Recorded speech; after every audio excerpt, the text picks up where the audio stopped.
On behalf of Tri-State Livestock News, the Fence Post, and Farm and Rancher Exchange, I'm Sam Tenpenny, back with more Fair Cattle Markets Daily headlines.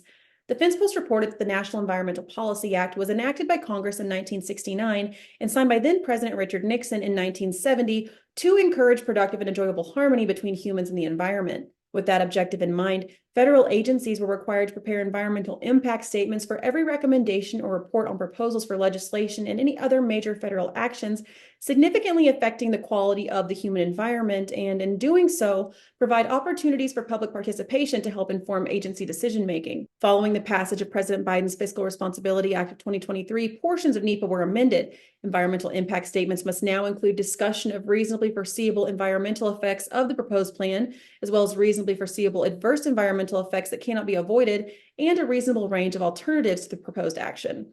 NCBA, Public Lands Council, and the American sheep industry submitted comments back in November of 2022, objecting to the proposed rule, claiming that NEPA had evolved into both the most impactful federal environmental process to the ranching industry, as well as the most effective weapon in the arsenal of those who wish to exploit it. Through relentless process-based litigation across the range, such groups have driven the transformation of NEPA from its original purpose of analyzing potential impacts stemming from major federal action into a black hole of endless and often fear-driven processes initiated by federal agencies in the hope that such analysis might prevent legal challenge to otherwise proper and appropriate science-based decision-making. Industry groups challenged the amendment, saying that NEPA had become a time-intensive, exorbitantly expensive endeavor that resulted in projects postponed or extended years beyond their original schedule, or in some cases derailed altogether.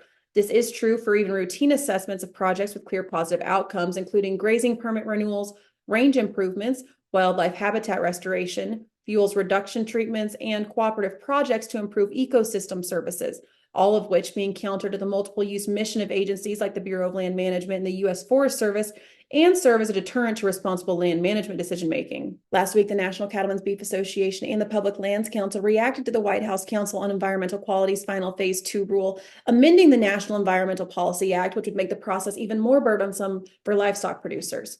NCBA Executive Director of Natural Resources and PLC Executive Director Caitlin Glover stated, "In a time when the Biden administration should be focusing on reducing regulatory burden on themselves and their partners, this new NEPA framework does the opposite. The Biden administration largely ignored the requirements Congress passed in the Fiscal Responsibility Act that would streamline NEPA processes. Instead, this final rule changes the focus of NEPA, making it more ambiguous, less targeted, and nearly impossible to navigate. This rule will make federal permitting, including for grazing permits, so much more difficult and expensive, and give radical activist groups further license to weaponize NEPA against ranchers and rural communities."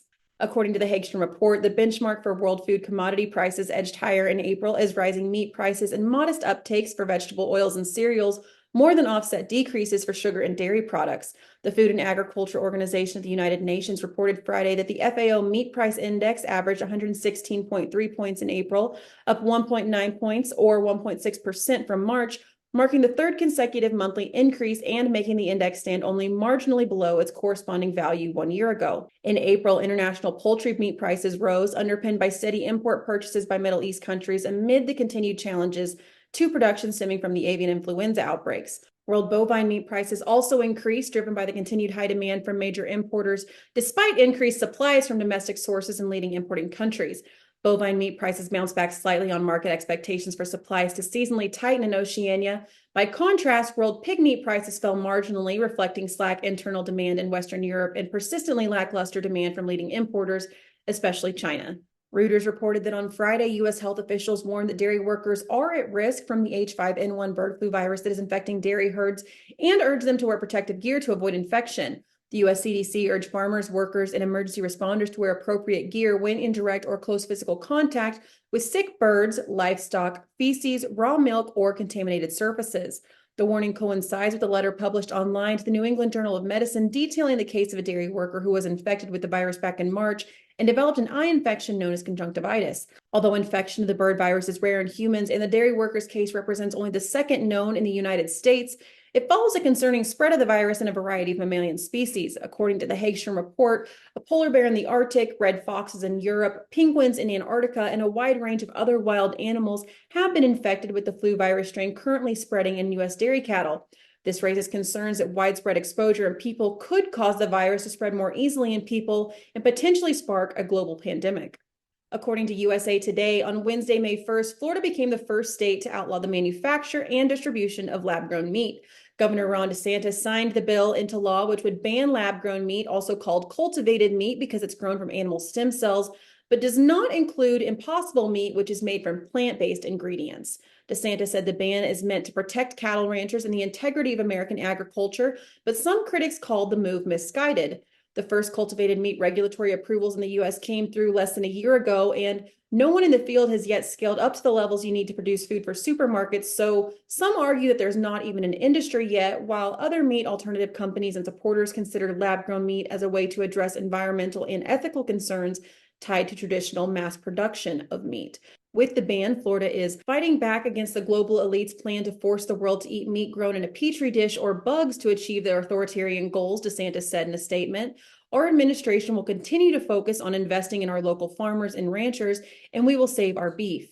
When the bill was being debated in the Florida House back in March, not all lawmakers were on board. Representative Christine Hunchofsky said the food fight part of the bill sends a bad message to researchers and investors about cultivated meat, and that she's concerned it will deter future manufacturers from coming to Florida because they don't know what day of the week that the legislature will be okay with them being there. In addition to Florida, Alabama, Arizona, and Tennessee have recently considered bills banning lab-grown meat as well. The Alabama bill, which originated in the state Senate, would prohibit the manufacture, sale, or distribution of food products made from cultured animal cells.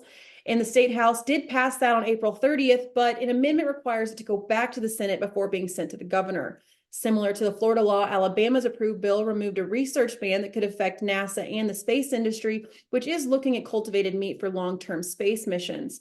In the Arizona legislature, two different bills passed the House, one banning lab-grown meat and another for tougher meat labeling, but neither made it out of the Senate. The Tennessee bill, which would ban the sale of cultured meat and impose fines of up to $1 million, was not considered by either house before the General Assembly session ended, but according to its sponsor, Senator and farmer Frank Nicely, the bill would be the death knell for cultured meat in their state. That's all for now. Tune in next week for more Fair Cattle Markets Daily Headlines.